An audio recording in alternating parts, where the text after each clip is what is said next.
വലിയുല്ലാഹി നല്ല ഇബ്രാഹിം ബാദുഷാ റളിയല്ലാഹു അൻഹു. ബംഗാൾ ഉൾക്കടലിന്റെ തീരത്ത് ദീനുൽ ഇസ്ലാമിന്റെ തങ്കക്കിരണങ്ങൾ വിതറിക്കൊണ്ട് ഒരു ജനതയെ മുഴുവൻ ഹിദായത്തിന്റെ സ്വർണത്തൊട്ടിലിൽ താരാട്ടിയ ഈ മഹാൻ ഏർവാടിയിൽ സുൽത്താൻ ഇബ്രാഹിം ബാദുഷായുടെ തിരുസന്നിധിയിൽ നിദ്ര കൊള്ളുന്നു. അക്കാലത്ത് ഏർവാടിയിലെ രാജാവായിരുന്ന സേതുപതി രാജാവിന് കറാമത്തിലൂടെ സന്താനഭാഗ്യം നൽകിയതിന് പകരമായി ഏർവാടി പരിസരത്ത് 6000 ഏക്കർ ഭൂമി രാജാവ് നല്ല ഇബ്രാഹിം ബാദുഷാക്ക് ഇഷ്ടദാനമായി പതിച്ചു കൊടുത്തു. ബാദുഷാ തങ്ങളുടെ 11ാം പേരമകനായ മഹാനായ നല്ല ഇബ്രാഹിം ബാദുഷാ തങ്ങളുടെ പിൻഗാമികളാണ് ഇപ്പോൾ ഏർവാടി ദർഗയുടെ പരിപാലനം നടത്തിക്കൊണ്ടിരിക്കുന്നത്.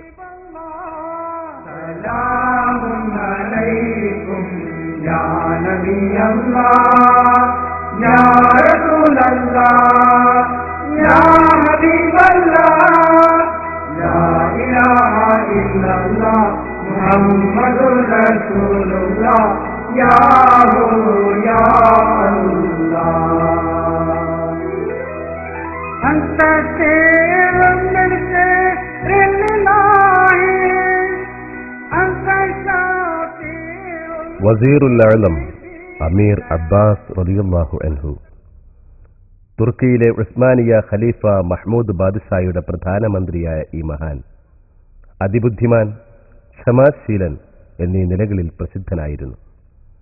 ശാന്തനാണെങ്കിലും മാതൃശധീരനായ ഇദ്ദേഹം ദീനിനു വേണ്ടി തന്റെ വാൾ ഊരിയെടുത്താൽ ശാന്തതയാൽ ചന്ദ്രസമാനമായ തന്റെ പൂമുഖത്ത് ഗാംഭീര്യത്തിന്റെ സൂര്യ തേജസ് കത്തിജ്വലിക്കുമായിരുന്നു. ദീനീ പ്രബോധനത്തിനെത്തിയ നമ്മൾ ആരെയും ആക്രമിക്കുവാനല്ല, മറിച്ച് എതിരാളികളുടെ വാൾമുനയിൽ നിന്ന് സ്വന്തം ശരീരങ്ങളെ പ്രതിരോധിക്കാനാണ് വാളെടുക്കാൻ നിർബന്ധിതരായതെന്ന് തന്റെ നയം മഹാൻ വിളംബരപ്പെടുത്തുമായിരുന്നു. വലുപ്പത്തിലും ശക്തിയിലും പേരുകേട്ട 100 കണക്കിന് തുർക്കി കുതിരകളെ മഹാനവറുകൾ ഇന്ത്യയിലേക്ക് കൊണ്ടുവന്നു. സുൽത്താൻ ഇബ്രാഹിം ബാദുഷായുടെ സർവ്വസൈന്യാധിപനായ ഈ മഹാൻ വിജയപതാക കാണുന്നതിന് മുമ്പേ ഷഹീദായി. ഹിജ്റ വർഷം 583 ദുൽഖഅദ 3 1187 ജനുവരി 4-ാം തീയതി തിങ്കളാഴ്ച ഈ പുണ്യപുരുഷൻ പരലോകം പുൽകി. പിൽക്കാലത്ത് അബ്ബാസ് മന്ത്രി എന്ന ചുരുക്കപ്പേരിൽ ജനങ്ങൾ ആദരപൂർവ്വം മഹാനവോർക്കും.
या नबी अल्लाह या रसूल अल्लाह या हबीब अल्लाह सलामुन अलैकुम या नबी अल्लाह.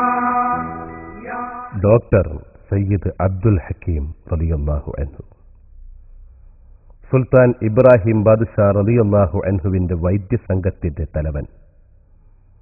മദീനയിൽ രാജാവായിരിക്കെ ബാദുഷായുടെ കൊട്ടാര വൈദ്യന്മാരുടെ നേതാവും സുൽത്താന്റെ സന്തത സഹചാരിയുമായിരുന്നു ഡോക്ടർ അബ്ദുൽ ഹക്കീം. ആത്മീയ ചികിത്സയിലൂടെ ആയിരങ്ങൾക്ക് രോഗശാന്തി നൽകുന്ന ഈ മഹാനവറുകളുടെ കറാമത്തിന് മുമ്പിൽ ആധുനിക വൈദ്യശാസ്ത്രം പോലും അമ്പരന്നു നിൽക്കുകയാണ്.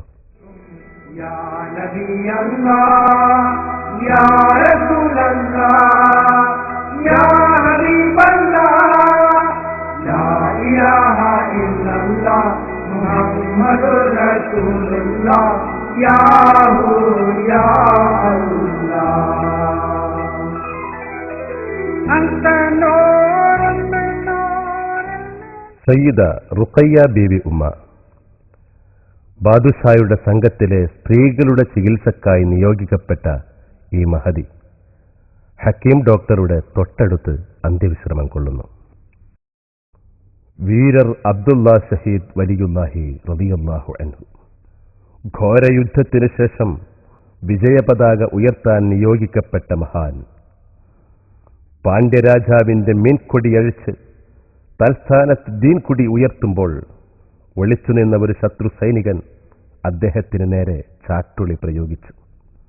ആയുധം തന്റെ തിരുവയറ്റിൽ തുളച്ചുകയറി കുടൽമാല പുറത്തേക്ക് വന്നപ്പോൾ തന്റെ തലപ്പാവഴിച്ച് വയർ ബന്ധിച്ചുകൊണ്ട് ഒട്ടും തളരാതെ മഹാൻ കൊടി ഉയർത്തി. ഉയരത്തിൽ പാറിക്കളിക്കുന്ന വിശുദ്ധ പതാകയെ നോക്കി മഹാനവറുകൾ അള്ളാഹുവിന്റെ അരികിലേക്ക് യാത്രയായി. വിജയം. അജ്ഞയുടെ ഇരുളിൽ മൂടപ്പെട്ട ഒരു യുഗം. അവിശ്വാസികളും അപരിഷ്കൃതരുമായ ഒരു ജനത. ക്രൂരനും മേഘാധിപതിയുമായ ഭരണാധികാരി. അവർക്കിടയിലേക്ക് മദീനത്തുനിന്നും ഒരു ദിവ്യജ്യോതി പ്രത്യക്ഷമായി.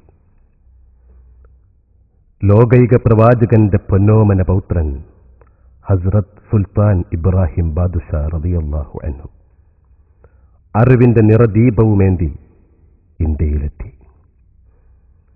മദീനയിലെ രാജാധികാരവും പദവിയും ഉപേക്ഷിച്ച്, നാടും വീടും ഉപേക്ഷിച്ച് മഹാനവറുകൾ ദീനിനു വേണ്ടി സർവം ത്യജിച്ചുകൊണ്ട് യാത്രയായി.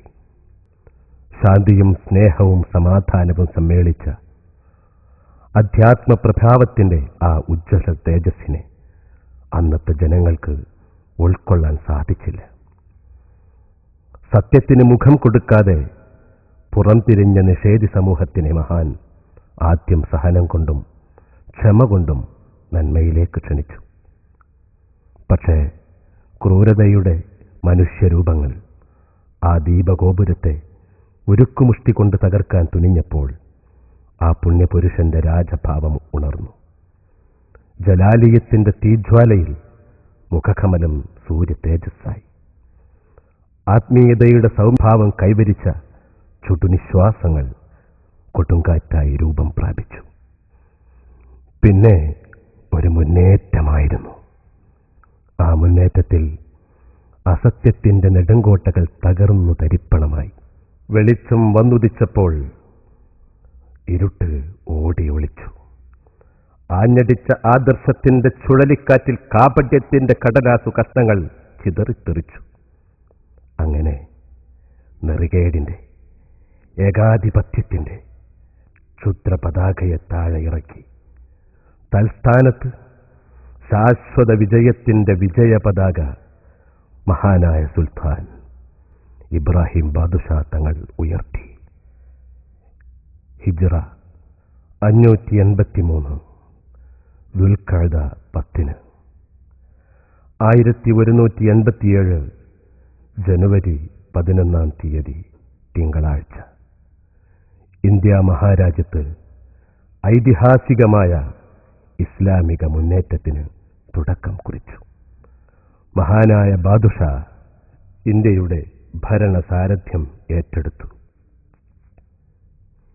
രാജാവായി 12 വർഷവും 12 ദിവസവും ശരീഅത്ത് ഭരണം നടത്തിയ ബാദുഷായുടെ ഭരണകാലത്തെ വിവരങ്ങളെക്കുറിച്ച് തമിഴ്നാട്ടിലെ പ്രസിദ്ധങ്ങളായ ക്ഷേത്രങ്ങളിലെ ശിലാലിഖിതങ്ങളിൽ ഇന്നും മായാതെ രേഖപ്പെടുത്തപ്പെട്ടിരിക്കുന്നു. 12-ാം നൂറ്റാണ്ടിലെ തമിഴിലെ പുരാതന ഗ്രന്ഥങ്ങളിൽ ഇബ്രാഹിം ബാദുഷായുടെ ഭരണകാലത്തെക്കുറിച്ചുള്ള വിവരങ്ങൾ കാണാം.